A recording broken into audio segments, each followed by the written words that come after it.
నంద్యాల జిల్లా ఆళ్లగడ్డ డీఎస్పీ కార్యాలయం వద్ద ఉద్రిక్త పరిస్థితి నెలకొంది. దొర్నిపాడు ప్రాంతంలో ఉద్యోగాల పేరుతో మోసం చేసిన ఘటనకు సంబంధించి బాధితులు భారీగా రోడ్డుపై బైఠాయించి నిరసన వ్యక్తం చేశారు. 3 నెలలుగా తమ నుంచి వసూలు చేసిన డబ్బులు ఇప్పటి వరకు తిరిగి రాలేదని, అధికారుల చుట్టూ తిరుగుతున్నా న్యాయం జరగలేదని బాధితులు ఆవేదన వ్యక్తం చేశారు. తమకు ఎప్పుడు న్యాయం జరుగుతుంది అంటూ మహిళలు సహా పలువురు బాధితులు డీఎస్పీ కార్యాలయం ఎదుట ధర్నా చేపట్టారు. సమాచారం అందుకున్న డీఎస్పీ ప్రమోద్ సంఘటనా స్థలానికి చేరుకుని బాధితులతో మాట్లాడారు. నిందితుల నుంచి డబ్బులు ఇప్పిస్తామని హామీ ఇచ్చినా బాధితులు వెనక్కి తగ్గలేదు. నిరసన కొనసాగించారు. పరిస్థితిని పోలీసులు అదుపులోకి తీసుకొచ్చేందుకు ప్రయత్నిస్తున్నారు.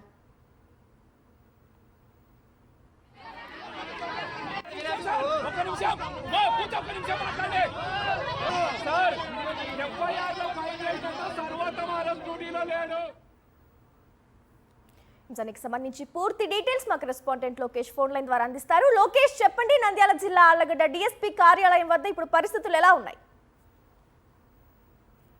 ఆళ్లగడ్డ డీఎస్పీ కార్యాలయం వద్ద ఉద్రిక్తమైన వాతావరణం నెలకొంది. ఏదైతే దొన్నిపాడులో ఉద్యోగాల పేరిట 300 మంది పైగా బాధితులను మోసం చేశారు. తమకు న్యాయం కావాలంటూ తమ డబ్బులు తమకు ఇప్పించాలంటూ గత కొన్ని నెలల నుండి వారు ఆందోళన చేస్తున్నప్పటికీ ఇప్పటికీ న్యాయం జరగకపోగా ఈ రోజు దొన్నిపాడు డీఎస్పీ కార్యాలయం వద్ద బాధితులంతా బైఠాయించి నిరసన వ్యక్తం చేస్తున్న పరిస్థితి. ఖచ్చితంగా తమకు డబ్బులు ఇప్పించాలంటూ వీరు డిమాండ్ చేస్తున్న పరిస్థితి కనపడుతుంది. అయితే గతంలో కూడా ఇదే సమస్య ఉత్పన్నమైంది. దొన్నిపాడులోనే అత్యధికంగా ఒక్కొక్కరి దగ్గర నుండి 3 లక్షల పైగా డబ్బులు వసూలు చేశారు.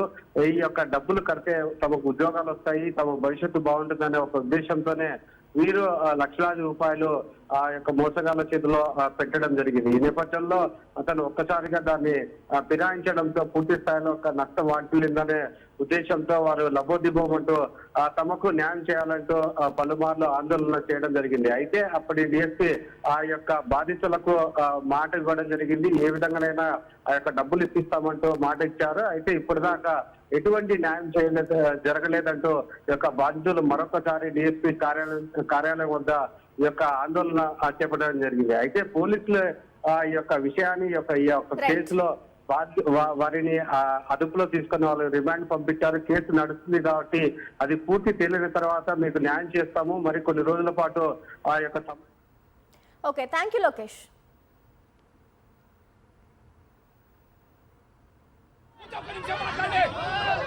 సార్, FIR లో ఫైల్ చేసినంత సర్వోత్తమ డ్యూటీలో లేడు.